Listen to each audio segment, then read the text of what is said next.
The information that we're getting to you is really breaking news. Unfortunate, tragic, and really troubling news.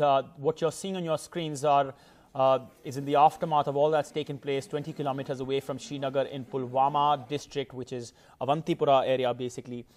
This is a vehicle that you're seeing that shows a bus, a CRPF convoy bus, which was attacked. But this is just one of the buses that was attacked, potentially with either gunfire or grenade attacks. Grenades were launched at it, but there's another visual that we want to show you, which actually shows the remains of a bus, which was the epicenter of, yes, this one. This was the epicenter of the attack. How it's taken place is that there was a Scorpio vehicle laden with 350 kilograms of explosives waiting for this bus to pass by on the highway, a highway that is usually protected. And what we do know is that over 20 have been killed, and these 20 are not civilians, but in fact CRPF personnel who were potentially on this bus. Just take a look at the mangles of this bus, completely destroyed. The intensity of the blast, you can get a sense of how much it must have been. These are the rest of the members of that convoy. We do know that more than 2,000 members of the CRPF were actually there. Security personnel were there. A number of vehicles have actually been destroyed, completely obliterated is what we understand.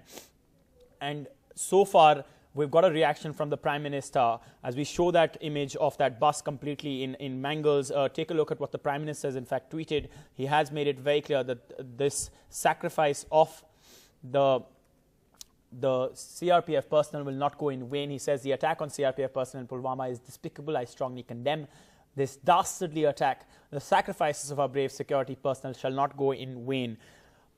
The entire nation stands shoulder to shoulder with the families of the brave martyrs. May the injured recover quickly. Not just him, Rajnath Singh, the Home Minister, has cancelled his trip tomorrow.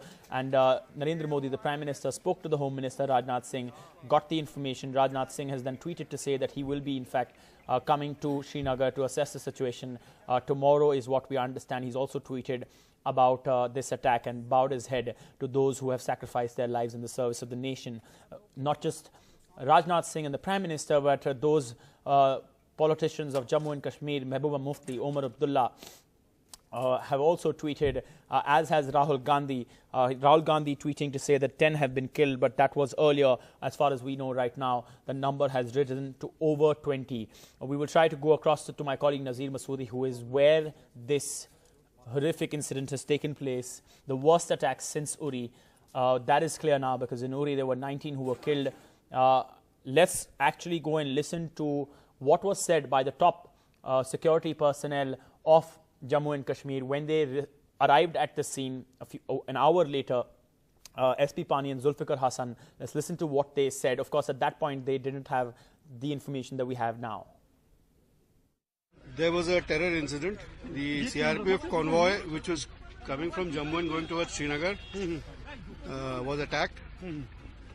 We have suffered damage to the vehicle as well as to the men.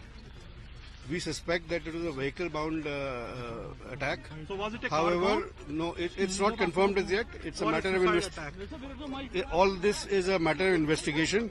The Jammu and Kashmir police has taken up the investigation, and we have suffered damage to both men and our vehicles. We will get back. Can you give us the number of casualties and injured? At this stage, it's not possible. However, we'll get back to you on that. So, what is the condition? Injured have been shifted. All injured have been shifted. All injured have been shifted to the hospital.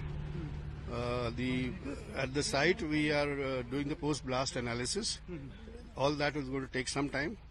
It's a terror incident, and we are looking into to the possibility of what led to this blast. There was a ROP, there was a vehicle convoy which was coming, and it was there is an explosion. And what is the nature of explosion, how it has happened, what led to this explosion, these are all subject of investigation. So we are going to carry out a professional post-blast investigation to understand the circumstances. And at present, what IGCRPF said, that the number of casualties, the injured, whosoever injured, they have been shifted to the hospital. We are now clearing the site. As and when we get the confirmation of the numbers, we will definitely share.